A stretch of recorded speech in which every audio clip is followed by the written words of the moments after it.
এই যত জাতি আল্লাহ তাআলা উল্লেখ করছেন কোরআনে, সবচেয়ে আলোচনা করছেন, তন্মধ্যে সবচেয়ে বেশি কোরআনে আলোচনা বর্ণনা আল্লাহ তাআলা সবচেয়ে বেশি করেছেন যেই জাতির কথা, তারাই হলো এই আজকের এই অভিশপ্ত ইহুদি জাতি। এই মালউন, এই ঘৃণিত, এই অভিশপ্ত ইহুদি জাতির কথা কোরআনে সবচেয়ে বেশি আলোচনা, কোরআনে সবচেয়ে বেশি আলোচনা। কত ভাবে, কত আন্দাজে আল্লাহ তাআলা এদের কথা উল্লেখ করছে, অনেক বেশি, অনেক বেশি, বারবার বারবার বারবার বারবার। পৃথিবীতে সবচেয়ে বেশি আল্লাহর সৃষ্টি যে জীবের মধ্যে, মানুষের মধ্যে সবচেয়ে বেশি অবাধ্য, সবচেয়ে বেশি দুষ্ট, সবচেয়ে বেশি হারামি, সবচেয়ে বেশি ইবলিস, শয়তান এই ইহুদি। ইহুদি এরা জঘন্য, এদের ইতিহাস আশ্চর্য। মানে এরা মানুষ এত শয়তানি কেমনে করে? ইবলিস আমার মনে বহুবার হয়তো তার নিজস্ব মিটিংয়ে আলোচনাও করছে যে কিরে বাবারে, কি আমি বেশি চালাক না তারা বেশি চালাক? হইতে পারে আর কি, মিটিং টিটিংয়ে তারা ফেসবুকে আসে নাই, আসলে হয়তো আমরা জানতাম।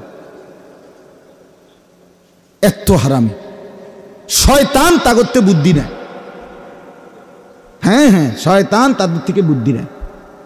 এত ভয়ঙ্কর, দুর্ধর্ষ, এতটা শত্রুতা ভাবাপন্ন, হিংসুক, বিদ্বেষী, আক্রমণাত্মক জাতি এরা। হযরত ইয়াকুব আলাইহিস সালাম, আপনারা ওনার নাম শুনছেন না? ওই যে ইউসুফ আলাইহিস সালামের বাবা, এই ইয়াকুব আলাইহিস সালামের দুইটা নাম। একটা নাম হলো ইয়াকুব, যেটা আমরা বলি কোরআনের ভাষায়, আমরা ওনাকে ইয়াকুব নবী বলি। আরেকটা নাম আছে ওনার, সেই নামটা হলো ইসরাইল। ইসরাইল আলাইহিস সালাম, এটা ওনারই নাম। ইসরাইল অর্থ হলো আব্দুল্লাহ, আল্লাহর বান্দা। এটা হিব্রু ভাষার শব্দ। তো এই ইয়াকুব আলাইহিস সালামের সংক্ষেপ কথা হলো 12 জন সন্তান ছিল। কতজন? ওই যে 10 ভাই কূপে ফেলে দিছে, এরা 10 জন ইউসুফকে, আর ইউসুফ আর বিনিয়ামিন ওনারা 2 ভাই। এ কতজন হইল? 12। ইয়াকুব আলাইহিস সালামের এই 12 জন সন্তান পরবর্তীতে তাদের বংশধারা সামনে আগাইছে, তাদের আবার জিফুত হইছে না। এই ইয়াকুব আলাইহিস সালামের 12 সন্তানের বংশধরদেরকেই বলা হয় বনি ইসরাইল। কি বলেন? ইসরাইলের সন্তানগণ, বংশধর, মানে ইয়াকুব আলাইহিস সালামের বংশধর। আর এই 12 সন্তানের মধ্যে মনে করেন একটা নিয়ম, এক মার ঘরে 5 ফুট, তো একজন ফুতের জিফুত বেশি, আরগুলার কম।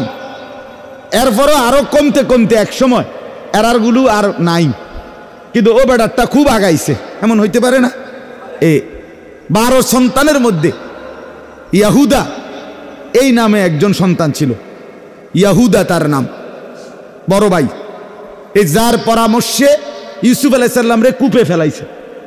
উনি বলছিল যে ইউসুফকে তোমরা হত্যা করো না, কূপে ফেলাই দাও। তো কূপে ফেলাইছে। এই পরবর্তীতে বংশধর যখন বাড়তেছে, তখন এই ইয়াহুদা যে ভাইটা, তার বংশধরই বনি ইসরাইলের মধ্যে সবচেয়ে বেশি বাড়ছে। অন্যগুলো কমতে কমতে এক সময় একদম সামান্য চলে আসছে, ও তার বংশধর যেহেতু বেশি, পরবর্তীতে বনি ইসরাইলরাই ইহুদি হিসাবে নামকরণ হয়ে গেছে। কথা বুঝছেন কিনা বলেন? যেহেতু এই ভাইয়ের বংশধর বেশি ছিল, এগোর ভিতরে বাকিরা ঢুকিয়া গেছে।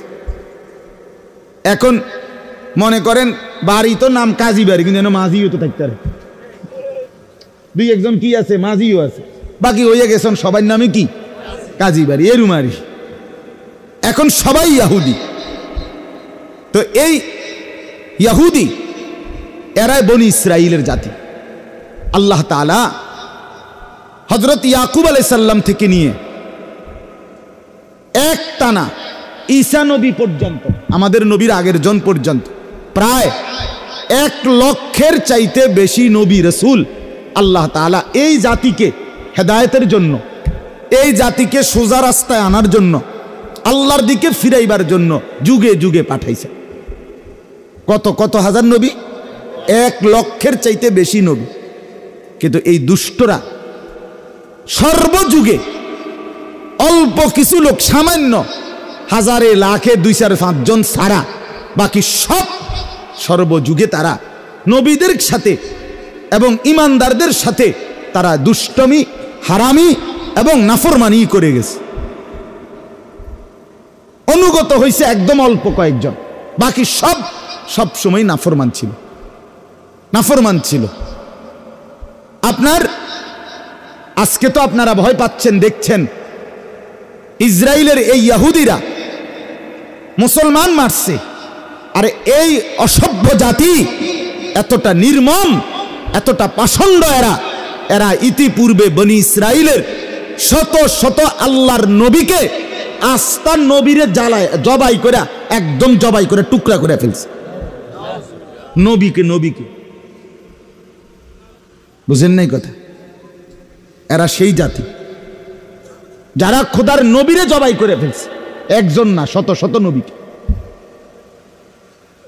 এতটা পাষণ্ড।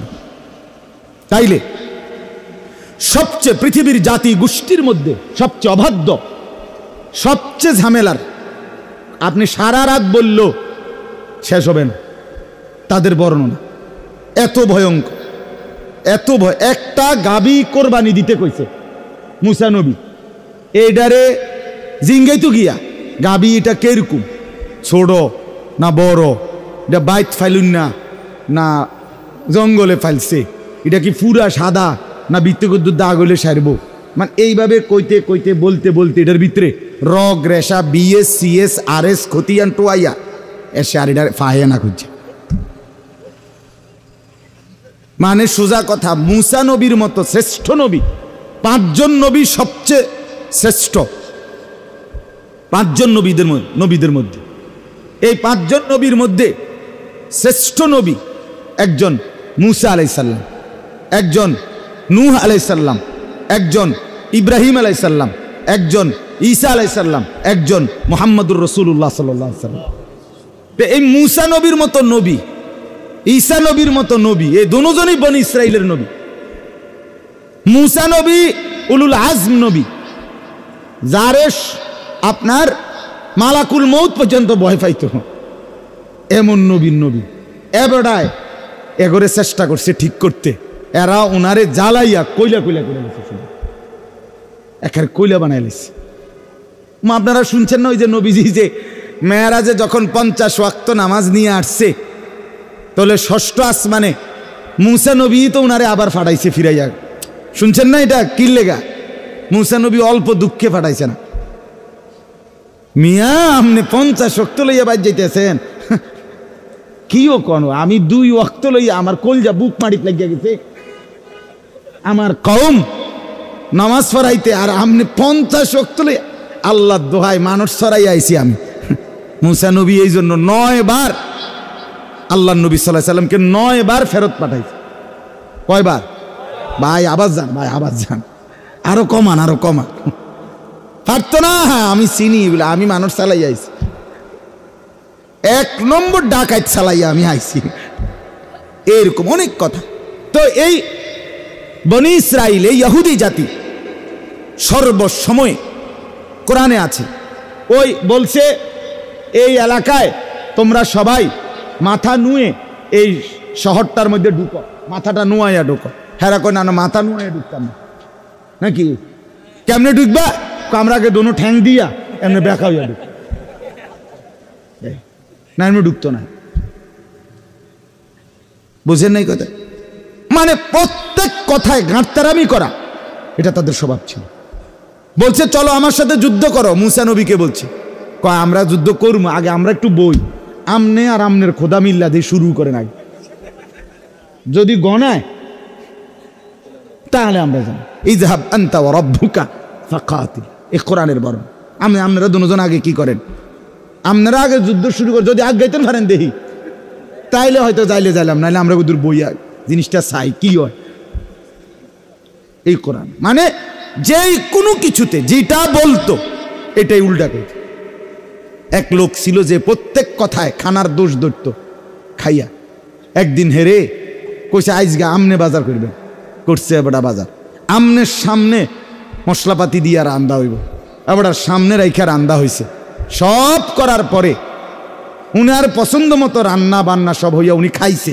এখন জিজ্ঞেস আজকে কোনো অসুবিধা আসেনি, কয় না এত ভালো বালা না,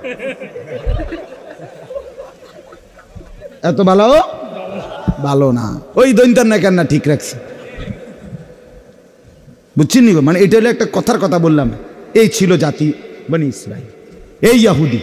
যাই হোক ভাই, তাহলে একদিকে বললাম যারা নবীদের হত্যাকারী, যারা নবীদের উপরে ঈমান আনা মুমিনের আজকে না ঈমানদারকে হত্যাকারী, তারা সেই প্রথম থেকে ঈমানদারের খুন ঝরাইছে যারা, এই ডাকাত এই বেঈমান আজকে নতুন না, ইতিপূর্বে আল্লাহ তাআলা বলেন ওয়াবালাউনাহুম বিল হাসানাতি ওয়াস সাইয়্যাত লাআল্লাহুম ইয়ারজিউন। আমি পুরাটা তরজমা বলবো না, যেন ওইখান থেকে একটু কথা বলতেছি। আল্লাহ বলেন আমি তা করে সুখে রাখতে চাইছি, দুঃখ দিয়ে চাইছি, ওমা যেমনে দেই হেরায় তেরাই। কোরআনে আল্লাহ বলছে কাজে আমি তাদেরকে ধন সম্পদ দিছি বনি ইসরাইল ইহুদিদেরকে, দেওয়ার পরে তারা কি বলে জানেন? কোরআনে আল্লাহ বলছে এবার বলে তারা ইন্নাল্লাহা ফাকিরুন ওয়া নাহনু আগনিয়া, আল্লাহ হলো ফকির আমরা ধনী। হ্যাঁ কোরআন। এরপরে আল্লাহ বলে তা করে অভাবে ফেলছি, একেবারে অভাব, ভিক্ষার থালা হাতে লইয়া লাইছে। কেউ এখন ভিক্ষা করো কা? ইয়াদুল্লাহি মাগলুলা, আল্লাহর হাত ছোট হয়ে গেছে, হেবাটার দ্বারে নাই দিব করতে। বুঝছেননি আপনি কথাটা? কত বড় হারামি! মানে যেমনে আল্লাহ বলেন আমি তাদেরকে, আল্লাহ বলছে মিনহুমুস সালিহুনা ওয়া মিনহুম দুনা যালিক, তাদের মধ্যে অল্প কিছু ছিল নেককার আর বাকিটি উল্টা। এই দুনা জাহলিক মানে এইরকম, আল্লাহ বলে উল্টা তেরা, এই অবাধ্য জাতি। এবার আমরা আরেকটা ছোট্ট প্রসঙ্গ, তাইলে আমার কথাটা শেষ। এক সাইড তো বললাম এই দিক দিয়া, এবার আসেন একদম কমাইয়া নবীজির জামানার কাছে আমরা একটু আসি। আমাদের প্রিয় নবী সাল্লাল্লাহু আলাইহি সাল্লাম হিজরত করে মক্কা থেকে কোথায় গেছিলেন কন্ত? এই মদিনায়।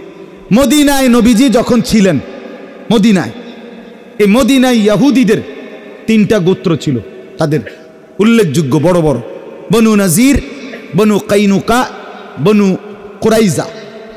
নবীজি সাল্লাল্লাহু আলাইহি সাল্লাম, আমার ভাই এটা খুব দরকার, শুধু স্লোগান দিলে হবে না। আমার জন্য ফিলিস্তিন কেন দরকার?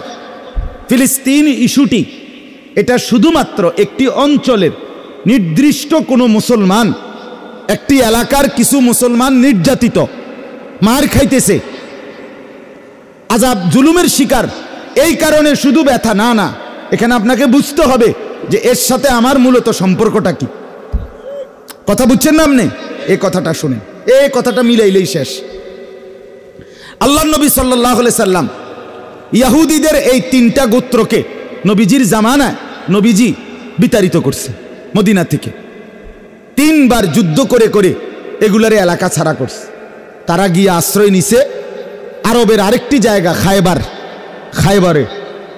নবীজি 7ম হিজরিতে সেখানেও তাদের বিরুদ্ধে যুদ্ধ পরিচালনা করছে, সেখানে খায়বার বিজয় করছে, সেখান থেকে অধিকাংশ লোককে হত্যা করছে, পুরুষদেরকে, নারীদেরকে সহ বাকিদেরকে ওই এলাকার থেকে বিতাড়িত করে তারা আরবের বিভিন্ন অঞ্চলে ছিট্টাবিট্টা গেছে। এরপরে হযরত উমর রাদিয়াল্লাহু তাআলা আনহু যখন মুসলমানদের 2য় খলিফা হইলেন, তিনি ঘোষণা দিলেন, রাষ্ট্রীয় ফরমান জারি করলেন যে পুরা আরব সীমান্ত, মুসলিম সীমান্ত যে দূর, আমাদের হুকুমত, ইসলামী খেলাফত, পুরা সীমানার থেকে এই বেঈমান বাইর করো। আখরিজুল ইয়াহুদা মিন জাজিরাতিল আরব, আরবের সীমানার থেকে বাইর করে গেলেন। এই ওমর রাদিয়াল্লাহু তাআলা জামানায় এরা পুরা আরব সীমানার থেকে চিরতরে বিতাড়িত হয়ে তারা চলে যাইতে হয়েছে এই ইউরোপ অঞ্চল, ইউরোপে, অর্থাৎ সেখানে তো খ্রিস্টান জনবসতি। ইউরোপে এই আজকের America, Italy, England, Australia, Switzerland, আর এগুলা সব হলো ইউরোপ। এই ইউরোপ অঞ্চলে তারা হিজরত করে যাযাবরের মতো ভিটামাটি ছেড়ে তারা চলে যাইতে হয়েছে। এই চলে যাওয়ার পরে দীর্ঘদিন যাবৎ তারা এভাবে ছন্ন ছাড়ার মতো বিভিন্ন জায়গায় উদ্বাস্তুর মতোই পড়েছিল। 1909 খ্রিস্টাব্দে সর্বপ্রথম মুসলিম খেলাফতের উসমানী খেলাফত, তুর্কি খেলাফত, পৃথিবীতে মুসলমানদের 4টা খেলাফত প্রসিদ্ধ ছিল। একটা হলো খেলাফতের আশেদা, 4 সাহাবীর খেলাফত, এরপরে হলো উমাইয়া খেলাফত, এরপরে হলো আব্বাসী খেলাফত, এরপরে হলো উসমানী খেলাফত, যেটারে তুর্কি খেলাফত কয়। এই উসমানী খেলাফত চূড়ান্তভাবে পতন হয়েছে 1920 খ্রিস্টাব্দে।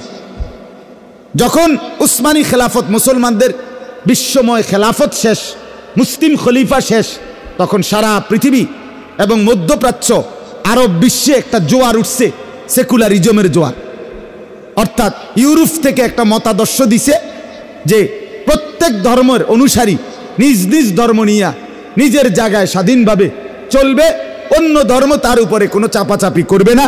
এটারই বলে সেকুলারিজম, সেকুলারিস্ট, ধর্মনিরপেক্ষ মতবাদ। অর্থাৎ সবাই যার যার জায়গায় নিজ নিজ ধর্ম পালন করবে। এই প্রথম এইটা যখন 1920 সালে, 9 সালের পর থেকেই উসমানী খেলাফত যখন শেষ হয়েছে, তখন মিশর, সিরিয়া, ইরাক, ফিলিস্তিন এই অঞ্চলগুলোর যে শাসকরা তারা হয়েছে সেকুলার শাসক, যাদের মতবাদ ছিল ধর্মনিরপেক্ষ মতবাদ। অর্থাৎ যে কোনো ধর্মের অনুসারী আমাদের অঞ্চলে নিজ ধর্ম পালন করে থাকতে পারবে, কেউ কার উপরে জুলুম করা যাবে না, এই ছিল চিন্তা তাদের। এই সুযোগে এই সর্বপ্রথম তারা আপনার 1909 খ্রিস্টাব্দ থেকে পর থেকে তারা আপনার এই সেকুলার শাসকদের থেকে, ধর্মনিরপেক্ষ মতবাদের অনুসারী শাসকদের কাছ থেকে অনুমতি নিয়ে তারা বলছে, আমগরে এই বাইতুল মুকাদ্দাস জেরুজালেমের পাশে ফিলিস্তিনের অঞ্চলে আপনাদের বিশাল এলাকা পড়ে আছে, এমনি আমরা টাকা দিয়ে কিনমু, আমগরে কদ্দুর জায়গা বেচত কন জনগণকে, ওই মালিকদেরকে বেচলে আমরা কদ্দুর ঘর দুয়ার উড়াইয়া সনের ঘর টিনের ঘর কইরা কোনো রকম আমরা জীবনটা কাটাইতে পারব। আমাদের তো বিশ্বের কোথাও কোনো জায়গা নাই, ঠিকানা নাই, আমগরে একটু আশ্রয় দিলে আমরা এই কোনাটা থাকমু কদ্দুর। তো এই সেকুলার শাসকরা বুঝে নাই, ওরা বলছে আচ্ছা ঠিক আছে থাকো, যেহেতু ধর্মনিরপেক্ষ মতবাদ, হেতে ধর্ম হইতে পালন করব।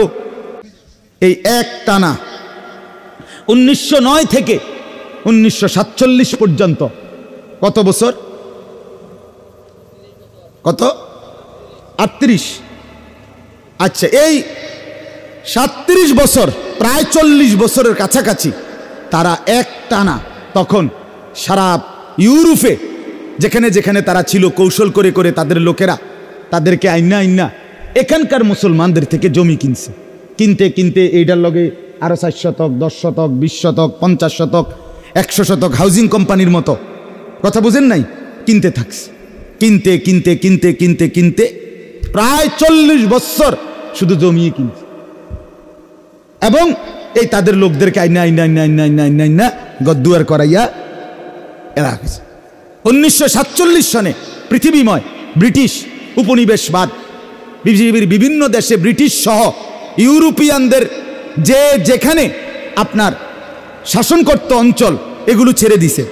বিভিন্ন অঞ্চল, যেমন আমাদের এই হিন্দুস্তান, ভারতীয় উপমহাদেশে ব্রিটিশ চলে গেছে কত সালে?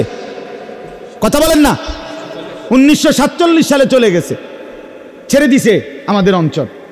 এরকম বিশ্বের যেখানে যেখানে ব্রিটিশ, ইংল্যান্ড এবং আশপাশরা দখল করে রাখছিল, এগুলো সব ছেড়ে দিছে, সব ওই অঞ্চলের মানুষের হাতে তুলে দিছে। এই তখন 1948 সালে সর্বপ্রথম এই দীর্ঘ 40 বছর যারা জমি কিনছে, গদ্দুয়ার কইরা মুসাফিরের মতো পড়ে আসছিল, ভাব লইছে বেকুবের ভাব, কথা বুঝছেন কি না? এই 48 সালে একদিন হঠাৎ তারা সংঘবদ্ধ হয়ে তারা ইহুদিরা ঘোষণা দিছে, এই যে দূর জায়গা কিনছি আমরা এখানে, এটা আমগো দেশ। কথা বুঝছেন? এটা কি? আমরা দেশ। এই দেশের নাম ইসরাইল। ইসরাইল কার নাম এবার কন্ত? ইয়াকুব আলাইহিস সালামের নাম। ওহা, ভুলে গেছেন না? ইসরাইল কার নাম? এই তারা বলে যে আমরা তো ইসরাইলের বংশধর, ইয়াকুবের বংশধর, কাজে এই আমাদের এটা পিওর ইহুদি রাষ্ট্র। হায় হায়, কথা নাই, বার্তা নাই, আন্দোলন নাই, সংগ্রাম নাই, মিছিল নাই, মিটিং নাই, হ্যান্ডবিল নাই, পোস্টার নাই, মাইকিং নাই, কোনো কথাবার্তি নাই। তোমরা কইলা বলে এমনি থাকবে এনে, তোমরা এমনি অসহায়ের মতো। এখন বলতেছো এটা তোমাদের দেশ, এটা তো মুসলমানদের ভূমি। কথা বুঝছেন কি না বলেন না? এটা কাদের ভূমি করে বলেন না? মুসলমানদের ভূমি। এটা সাহাবাই কেরামের বিজয় করা ভূমি। এই ফিলিস্তিনের এই জমিন, এই অঞ্চল পুরাটা বিজয় করার পিছনে রাসূলুল্লাহ সাল্লাল্লাহু আলাইহি সাল্লামের সাহাবীদের কলিজা ছেঁড়া অবদান আছে। আল্লাহর নবীর সাহাবী হযরত আবু উবায়দা, বেহেশতের সুসংবাদপ্রাপ্ত 10 জন সাহাবীর মধ্যে একজন আবু উবায়দা ইবনুল জাররাহ, ওনার ইন্তেকাল হয়েছে এই ফিলিস্তিনে। উনি ইন্তেকাল করছেন মহামারীতে, প্লেগ মহামারীতে শহীদ হয়েছেন এই ফিলিস্তিনে। হযরত আমর ইবনুল আস, হযরত শুরাহবিল ইবনে হাসানা, হযরত ইয়াজিদ ইবনে আবু সুফিয়ান, ওই মুআবিয়া রাদিয়াল্লাহু তাআলা আনহুর ছেলে ইয়াজিদ না, মানে আরেকজন সাহাবী আছে ইয়াজিদ ইবনে আবু সুফিয়ান, উনি মুআবিয়া ইবনে আবি সুফিয়ান রাদিয়াল্লাহু তাআলা আনহুম, ওনারা সব ফিলিস্তিন যোদ্ধা। ফিলিস্তিনের আজাদির জন্য ওনারা টানা যুদ্ধ করতে করতে হযরত আবু উবায়দার নেতৃত্বে ফিলিস্তিন যখন বিজয় হয়েছে, তখন মদিনা থেকে সরাসরি উটের পিঠে চড়ে আমাদের আমিরুল মুমিনিন খলিফাতুল মুসলিমিন হযরত ওমর এই ফিলিস্তিন গিয়ে মসজিদে আকসা বাইতুল মুকাদ্দাস এলাকায় গিয়ে নিজে ফিলিস্তিন ভূমির চূড়ান্ত কাগজ, বিজয়ের কাগজে সই দিয়েছে। তাহলে এটা তোদের আইলো কই থেকে? এখানে এত মুসলমানদের বিজয় করা জমিন, এত মুসলমানের ভূমি, সাহাবায়ে কেরামের রক্ত ছাড়া ভূমি, তুমি কইতেছো এটা তোমার দেশ আইলো কই থেকে? সেই থেকে আমার ভাই 1948 সাল থেকে আজকের এই 2023 পর্যন্ত আজকে 75 বছর। কত বছর আপনি গুনে দেখেন? 75 বছর ধরে ফিলিস্তিনের মুসলমান তাদের প্রাণের দাবি যে না, আমরা এই অঞ্চল ছাড়ব না। এ তো সাহাবীদের জমিন, এ তো মুসলমানের জমিন, এ তো ইসলামী ভূমি, এটা তো তোমাদের দেশ, তোমরা অধিকার রাখো না। সেই থেকে যুদ্ধ করছে, নিজেদের খুন দিতেছে, নিজেদের রক্ত ঝরাচ্ছে, কিন্তু বিনিময়ে দাবির থেকে এখনো ছাড়ছে না। যে সোজা কথা যে ইসরায়েলের এই অংশটা তোমরা যারা দখল করেছ, এটা তোমাদের দেশ হইতে পারে না, এটা তোমাদের রাষ্ট্র হইতে পারে না, এটা তোমাদের আলাদা ভূখণ্ড হইতে পারে না। তোমরা মুসলমানের অধীনে প্রজা হিসাবে, জিম্মি হিসাবে তোমরা থাকতে পারো, কিন্তু আলাদা স্বাধীন হিসাবে মাতবরি করতে এখানে পারো না। কথা বুঝছেন কি না বলেন? এই হলো দাবি। আচ্ছা, এখন এই শেষ কথা হইল আমাদের সম্পৃক্ততা কি? এটার সাথে আমাদের সম্পৃক্ততা কি? আমাদের সম্পৃক্ততা হইল এই ইহুদিদের ধর্ম গুরু যারা, এই কথাটা খেয়াল করেন, ইহুদিদের যারা ধর্মগুরু, পাদ্রী, রব্বি বলে তারা, রব্বি, আমরা যেরকম হুজুর কই, তারা হেগো হুজুর করে রব্বি কয়। তো এই রব্বি পাদ্রী যারা, তাদের গুড ধর্মগুরু, তাদের কথা হলো ইহুদিদেরকে তারা বলে যে আমাদের টার্গেট ফিলিস্তিন দখল করা না, আমাদের টার্গেট এই অঞ্চল শুধু কায়েম করা না। আমাদের পূর্বপুরুষ এই এবার আবার কোন মদিনার থেকে রাসূলুল্লাহ সাল্লাল্লাহু আলাইহি সাল্লাম তাড়িয়ে দিছিলেন কয়টা ইহুদি গোত্রকে? তাদের দাবি, তাদের স্বপ্ন, তাদের ইচ্ছা, তাদের পরিকল্পনা, তাদের আকাঙ্ক্ষা যে আমাদেরকে আমাদের পূর্বপুরুষ বাপ দাদারে মদিনার থেকে, ইয়াসরিব থেকে বের করে দিছে, আমরা সেখানে ছিলাম। কাজেই এই ফিলিস্তিনের ওই মাথা থেকে আরবের, সৌদি আরবের মদিনার এই ভূমি পর্যন্ত পুরা আরবের ভূমি, পুরা মুসলমানের জমিন দখল করা, এটাকে গ্রাস করা, এটা হলো তাদের স্বপ্ন, তাদের টার্গেট। মদিনা থেকে মুসলমানের অস্তিত্ব, মদিনা থেকে মোমেনের কলিজা, মোমেনের ঈমানের ধন, মোমেনের ভালোবাসার স্পন্দন, নবী আকা নবী মুহাম্মদুর রাসূলুল্লাহ সাল্লাল্লাহু আলাইহি সাল্লামকে সরিয়ে দেওয়া। কথা বুঝছেন আপনি? এখানে ছিল তাদের বাপদাদা। আপনারা জানেন সুলতান নুরউদ্দিন জঙ্গি রাহমাতুল্লাহ আলাইহির জামানায় এই ইহুদিরা একবার নবী সাল্লাল্লাহু আলাইহি সাল্লামের লাশ মুবারক মদিনার থেকে রওজা পাক থেকে চুরি করার জন্য চেষ্টা করছিল কিনা বলেন? শুনেন নাই এই ঘটনা? কেন চুরি করলো, চেষ্টা করলো কেন? কারণ তাদের বিশ্বাস হলো এটা তাগো জমি। বোঝেন নাই আমার কথাটা? এখন আমরা মদিনাকে বলি কার শহর? নবীর শহর। আমাদের নবীর শহর কিনা এটা? তাদের কথা হলো না, এটা আমগো এলাকা, এটা আমাদের এলাকা। এজন্য প্রিয় ভাই আমার, আমি আর দেরি করছি না, আরো অনেক কথা বলার ছিল। আমার বলার উদ্দেশ্য হলো এই যে ইসরায়েলের এই বিষ ফোঁড়া, ইসরায়েল নামের এই জারজ রাষ্ট্র, এই অবৈধ রাষ্ট্র দাবিদার, তারা মূলত একটি রাষ্ট্র গঠন, একটি এলাকা গঠন তাদের উদ্দেশ্য নয়, বরং তাদের উদ্দেশ্য হলো আমার নবীর পবিত্র রওজায়ে আতহার, মসজিদে নববী মদিনা, মুসলমানের এই গুরুত্বপূর্ণ ইমানের জায়গা, এখান পর্যন্ত দখল করা। তাইলে এইবার বলেন, পৃথিবীর 250 কোটি মুসলমানের এই বিষয়টা নিয়ে ভাবা, চিন্তা করা, প্রতিবাদ করা, আন্দোলন করা, এটার জন্য ফিলিস্তিনের মজলুম মুসলমানের পক্ষে কথা বলা উচিত কিনা বলেন? কারণ এটা তো শুধু ওই অঞ্চলে দখলের সমস্যা না, এরা তো আসবে এতটুকু পারলে। বর্তমানে ফিলিস্তিন ভূমির মানে ফিলিস্তিন এরিয়ার আপনার 78% ইহুদিদের দখলে, মাত্র 22% মুসলমানদের দখলে। তাইলে আপনি বলেন 78% নিয়ে নিছে এই কৌশল করতে করতে করতে এই 75 বছরে, বাকি 22%ও যদি নেয় তো এরপরে সীমান্ত পেরিয়ে এরপরের দেশে হামলা করবে। এইভাবে তাদের টার্গেট একবারে মদিনা পর্যন্ত পৌঁছা, নাউজুবিল্লাহ। তাইলে বলেন এই বিষয়টা আমাদের প্রত্যেকের, এটা আমাদের প্রত্যেকের বন্ধু আমার, রাত গভীরে।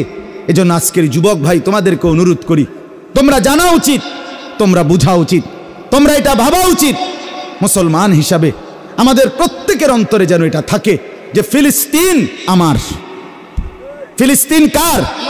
আবার বলেন ফিলিস্তিন কার? আবার বলেন ফিলিস্তিন কার? আমার, আমার, আমার, আমার, আমার, আমার, আমার। ফিলিস্তিন আমাদের না, আমার, আমার। আমি আমার ছেলেকে মুখস্থ করাইছি, আমার 7 বছরের ছেলে। আমি 1 ঘন্টা ঘরে আমার বিবি, আমার মেয়ে, আমার বড় ছেলে, আমার 7 বছরের ছোট ছেলেকে বসাইয়া 1 ঘন্টা ফজরের পরে বলছি, বাপ তোমরা শোনো ফিলিস্তিনের গল্প। ফিলিস্তিন বাপ তুমি বলো, ফিলিস্তিন আমার, ফিলিস্তিন আমি বাপেরও, ফিলিস্তিন তুমি ফুতেরও। প্রয়োজনে আমি বলছি আমার ছেলেকে, বাপ প্রয়োজনে আমি জান দেব, নয় তুই জান দিবি, কিন্তু ফিলিস্তিন আমরা হারাইতে চাই না।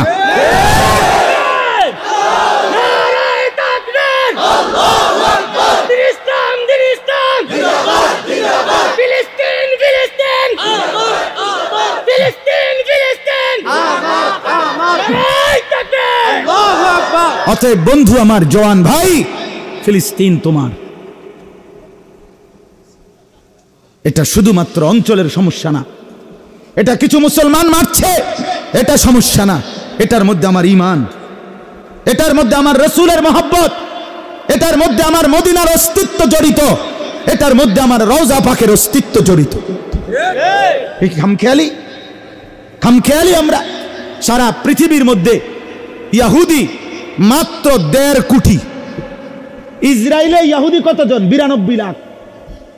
92 লক্ষ, সর্বোচ্চ 92-93 লাখ ইহুদি হলো ইসরায়েলে। আপনি বলেন আমরা ঢাকা শহরের এক কোণার মধ্যেও তো পড়ে রয়েছে 1 কোটি মানুষ, তাহলে তারা 1 কোটি না? কথা বোঝেন নাই? ইসরায়েলে ইহুদি কি 1 কোটি না? 1 কোটি না। আর সারা পৃথিবীতে মুসলমান কত কোটি? 250 কোটি। প্রায় 250 কোটি মুসলমান থাকতে 90-92 লাখ বেঈমান আমাদের অস্তিত্ব মিটাইয়ে দিবে, আমাদের মা রক্ত ভাসায় দিবে, আমাদের সন্তান ভাসায় দিবে, আমাদের হসপিটালের মধ্যে বোমা মেরে 500 নারী পুরুষ বাচ্চাকে রক্তে রঞ্জিত করে দিবে। মুসলমানের যুবক, বিনিময়ে তুমি মোবাইল টিপবা, বিনিময়ে তুমি ইহুদির মতো চুল কাটবা, বিনিময়ে তুমি বেঈমানের মতো উলঙ্গ ছবি আর নর্তকীর নাচ আর ইহুদির ফান্দে পা দিবা। খোদার দোহাই বন্ধু আমার, রাত গভীরে আমি যদি আরেকবার বলতে নাও পারি, তারপরেও বললাম, প্রিয় ভাই আমার, তোমরা যারা চুলগুলো তোমাদের এলোমেলো চুল, বড় চুল, তুমি যদি মুসলমান মায়ের দুধ খাইয়া থাকো, তোমার রক্তে যদি মুসলমানের রক্ত থাকে, আমি বললাম এটা ইহুদিদের চুলের কাটিং, ইহুদিদের চুলের কাটিং, ইহুদিদের চুলের কাটিং। যদি মার রক্ত খেয়ে থাকিস যুবক, তো আগামীকালে চুল কাটা ফেলবি। যদি রক্তের মধ্যে ঈমান থাকে, যদি মার পবিত্র দুধ খাইয়া থাকো, আমি বললাম দুশ্মনের মতো আর আমরা হব না। বলেন ইনশাআল্লাহ, বলেন ইনশাআল্লাহ, হিম্মত করে বলেন ইনশাআল্লাহ। হ্যাঁ, আল্লাহ তাআলা তৌফিক দান করেন। সর্বশেষ কথা হলো, আমি তর্জমা বলবো না, শুধু একটা আয়াত, সূরা আরাফের 7 নম্বর সূরা 9 নম্বর পারায় একটা মজার কথা আছে। আল্লাহ তাআলা বলছেন, ইহুদিদের কথা বলতে বলতে আল্লাহ 167 নম্বর আয়াত সূরা আরাফের মধ্যে আল্লাহ কি বলছে জানেন? এটা শুনলে আপনার কলজা ঠান্ডা হয়ে যাবে। কইতাম এটা? হ্যাঁ হ্যাঁ, আল্লাহ বলছে ওয়া ইজ তাআযানা রাব্বুকা, আল্লাহ বলে বন্ধু আমার একটা ঘোষণা শুনাইয়া দেন মানুষের। নবীকে বলছে আল্লাহ, কি ঘোষণা? লা ইয়াবাসান্না আলাইহিম ইলা ইয়াউমিল কিয়ামাহ, আমি আল্লাহ কিয়ামত পর্যন্ত ইহুদিদের বিরুদ্ধে পাঠাবো আমার মনোনীত ব্যক্তি গোষ্ঠী, আমি আল্লাহ পাঠাইবই। মাইয়াসুমুহুম সুআল আযাব, যারা ইহুদিদেরকে মর্মান্তিক শাস্তি দেবে, আযাব দেবে। আল্লাহ বলেন আমি পাঠাবো, ইহুদি শেষ করব। আল্লাহর ওয়াদা এটা। ইন্না রাব্বাকা লাসারিউল ইকাব, আল্লাহ বলেন নিশ্চয়ই আপনার রব দ্রুত প্রতিশোধ গ্রহণকারী। এটা আল্লাহর ওয়াদা। ইসরায়েল টিকবে না। ইসরায়েল কি হবে না বলেন? আরো 75 বছর না, যদি আরো 375 475 তোরা বেঈমান, ওইখানে দখলদারি হস, দখলদার টিকে না। মূল জমিওয়ালা আদালতে মামলা চলতে চলতে 50 বছর পরে হলো, 70 বছর পরে হলো, মূল জমিওয়ালা জমি ফেরত পায়, দখলদার টিকে না। অতএব তোরা দখলদার, তোরা উচ্ছিষ্ট, তোরা জারজ রাষ্ট্র। এটা মুসলমানের ভূমি, আজ হোক কাল হোক, 75 বছর হোক আর 300 বছর পরে হোক আর 500 বছর পরে হোক, মুসলমানের জমিন মুসলমানকে ফেরত দিতেই হবে, দিতেই হবে, দিতেই হবে। সোজা হিসাব।